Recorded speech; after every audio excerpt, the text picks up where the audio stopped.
ভেবেলাই কি দুমাহীত শহুৱেকৰ ঘৰলৈ বুলি ওলাইছিল? উত্তৰ: ভেবেলাই মাঘী দুমাহীত শহুৱেকৰ ঘৰলৈ বুলি ওলাইছিল। খ. ভেবেলাই কেতিয়া শহুৰৰ ঘৰ পাইছিল? উত্তৰ: ভেবেলাই আবেলি পৰত শহুৰৰ ঘৰ পাইছিল। গ. ভেবেলাই শহুৰ শাহুৱেকক আঁতিগুৰি মাৰি কি কৈছিল? উত্তৰ: ভেবেলাই ঘৰৰ খবৰ আৰু খেতিৰ ফচলৰ কথা আঁতিগুৰি মাৰি কৈছিল। ঘ নম্বৰ: ভেবেলাই টিঙনা ঘৰত কিয় সোমাবলগীয়া হৈছিল? উত্তৰ: ভেবেলাই সৰহকৈ খোৱাৰ ফলত পেটত টান ধৰিলে আৰু সেয়েহে টিঙনা ঘৰত সোমাই বচালে মান। এতিয়া ২ নম্বৰ দিছে তলৰ প্ৰশ্নসমূহৰ শুদ্ধ উত্তৰটো বাছি উলিয়াই সঠিক চিনটোত পূৰ কৰিব দিছে।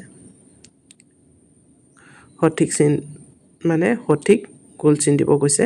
গতিকে ১ নম্বৰ দিছে ভেবেলাই, ক দিছে টেকেলিৰ পানী খাইছিল, খ দিছে লোটাৰ পানী খাইছিল, গ দিছে বাতিৰ পানী খাইছিল আৰু ঘ দিছে কলহৰ পানী খাইছিল। শুদ্ধ উত্তৰ হয় কলহৰ পানী খাইছিল।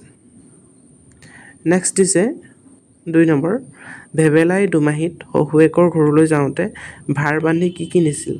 ক দিছে দৈ টেকেলি আৰু গুৰৰ টেকেলি, খ দিছে দৈ টেকেলি আৰু কলহৰ ৰাখি, গ দিছে গুৰৰ টেকেলি আৰু কলহৰ ৰাখি আৰু ঘ দিছে গুৰৰ টেকেলি আৰু পানীৰ কলহ। শুদ্ধ উত্তৰ হয় গুৰৰ টেকেলি আৰু কলহৰ ৰাখি। নেক্সট তোমালোকক দিছে ৩ নম্বৰ প্ৰশ্ন তলৰ যিটো বাক্যই কাষৰ বাকচত দিয়া পদ্যত ব্যৱহাৰ হোৱা বাক্যাংশৰ অৰ্থ প্ৰকাশ কৰিছে তাৰ লগত মিলোৱা। এতিয়া মিলাবলৈ দিছে। প্ৰথমটো হ'ব বান্দৰটো চকুৰ প্ৰচাৰতে গছত উঠিল। অৰ্থাৎ বাওঁফালে হ'ব বান্দৰটো চকুৰ প্ৰচাৰতে গছত উঠিল মানে একে কোবে গৈ লৈ টানি দিবা। শিক্ষকে পাঠটো আদিৰ পৰা অন্তলৈ বুজাই দিলে। অৰ্থাৎ কলে আঁতিগুৰি মাৰি লৈ টানি দিবা। তাৰপিছত দিছে খেতিয়কজনে কাণ মাৰিৰে ডাঙৰি কঢ়ি আছে। এইপিনে তেনেকুৱা ভাৰ কৰি নিলে।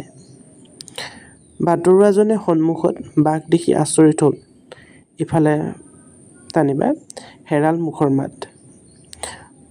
ভোজত ডকচি খাই কণ বাপ গেঠেও হ'ল। এইপিনে লিখা পেট ধৰিলে টানি। নেক্সট তোমালোকক দিছে ৪ নম্বৰ লিখোৱা হা। ভেবেলাই শহুৱেকৰ ঘৰত কি খাইছিল তাৰ নামবোৰ লিখা। উত্তৰ লিখিবা ভেবেলাই শহুৱেকৰ ঘৰত তলত দিয়াবোৰ খাইছিল: চিৰা দৈ, জুলীয়া কোঁৱৰ, চুঙা, তিল, ঘিলা, ফেনী, তেল পিঠা, লাড়ু, সুতুলি পিঠা, সান্দহ, কৰাই এইসমূহ ভেবেলাই শহুৱেকৰ ঘৰত গৈ খাইছিল। নেক্সট দিছে ভেবেলাই সৰহকৈ খোৱাৰ ফলত কি হ'ল আৰু তাৰ পৰা তেওঁ কেনেকৈ ৰক্ষা পৰিল? উত্তৰ লিখিবা ভেবেলাই সৰহকৈ খোৱাৰ ফলত পেটত টান ধৰিলে আৰু তেওঁ একে কোবে গৈ ক'ত পৰিছিল? টিঙনাৰ ঘৰত সোমাই বচালে মান। নেক্সট দিছে পদ্যটোৰ আলমত কাহিনীটো লিখা। এইটো তোমালোকে কৰিবা যে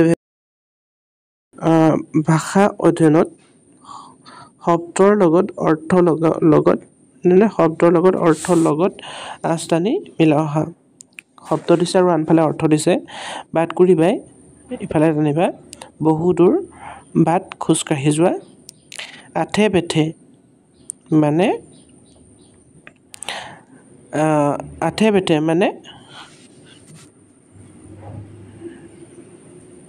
আদৰেৰে।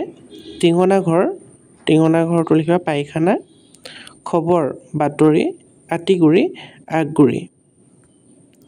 নেক্সট দিছে শব্দ গঠন কৰি লিখোৱা হা।